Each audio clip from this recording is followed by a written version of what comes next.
Working from home is becoming more and more typical. That's why being able to encourage struggling employees is crucial. A performance improvement plan or a PIP will give workers a roadmap to increase success. Hey, I'm Kylie, and the world of HR moves fast. That's why here at Factorial, we offer HR shorts to keep you up to date.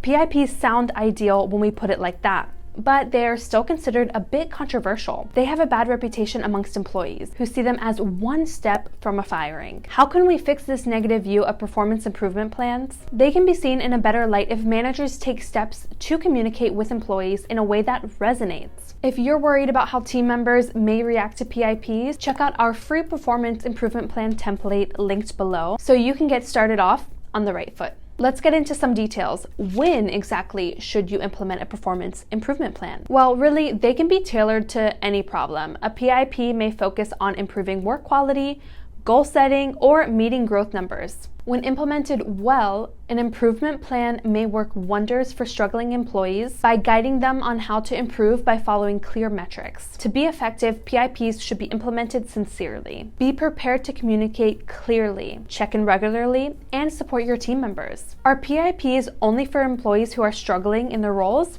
Not exactly. They can also help structure a position for an employee who feels unfulfilled. A PIP can also prepare an employee to transition into a higher level role or move laterally into a role that is a better fit. How about the benefits of PIPs? Overall, they enable employee mobility and personal growth, which benefits both the employee and the employer. They can really produce a culture of accountability. Employers that invest in bettering their employees rather than just simply letting them go for poor performance can use PIPs to empower team members to make changes. They save time and money. When issues are addressed and fixed through a performance improvement plan, employers can boost productivity and keep their teams on track. You'd also be offering second chances, which reduces turnover. Finally, they can reduce liability. PIPs provide a formal document stating an employer's dissatisfaction with an employee's performance. This makes it more difficult for an employee to win a case claiming unjust or unlawful termination down the road. While this does protect the employer, this is the reason why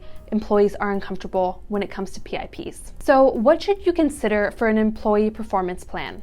One of the most important aspects of a PIP is a performance evaluation form. This is a written document employers will make with employees to record objectives and set a timeline for improvement. Here are some key considerations for employers developing an employee evaluation form. Define acceptable performance. You should first have a firm understanding of what you do want, not just what you don't. Then you can move backward to determine where this employee is falling short and where they can improve. Consider using the SMART framework to create goals employees can reasonably achieve. Take employee feedback into account. If they say expectations are unreasonable, there may be a good reason for that. Outline resources and support. What resources will be available for employees who need to develop new skill sets? Managers can offer support through training and coaching. They can also encourage employees to ask their peers for guidance. Consider how to address the root of the problem. Schedule check-ins. One of the most important parts is scheduling regular meetings between the manager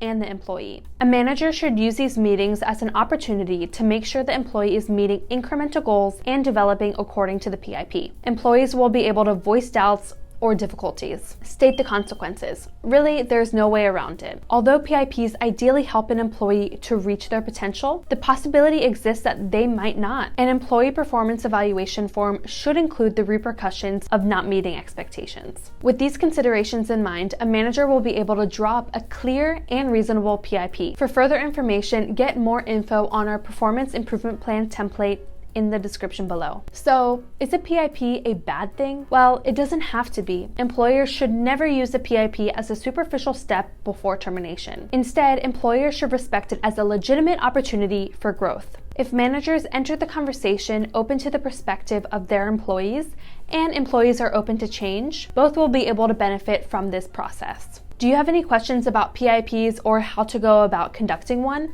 Let us know in the comments, or if you have any experience with them firsthand, share your thoughts in the comments as well. Remember, our performance improvement plan template is linked below in the description. I'm Kylie, and thanks for watching. See you in the next HR Short.